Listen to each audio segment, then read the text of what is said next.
Dua nama, dua kitab. Idris dalam Al-Quran, Henoch dalam Bible. Tetapi, mungkinkah mereka orang yang sama? Dalam Islam, Idris adalah keturunan Adam, seorang nabi, pakar menulis, pakar ilmu bintang dan menjahit. Dalam Kristian, Henoch bukan nabi, tetapi tokoh awal yang sangat dekat dengan Tuhan.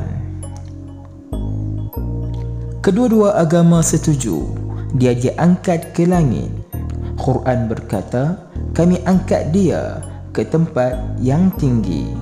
Bible pula berkata, Henoch berjalan bersama Tuhan, lalu hilang. Tuhan mengambilnya. Islam menganggap Idris sebagai Nabi dan Rasul. Kristian hormati Henoch sebagai manusia pilihan, tapi bukan Nabi. Kedua-duanya tidak mati secara biasa, diangkat, bukan dikubur.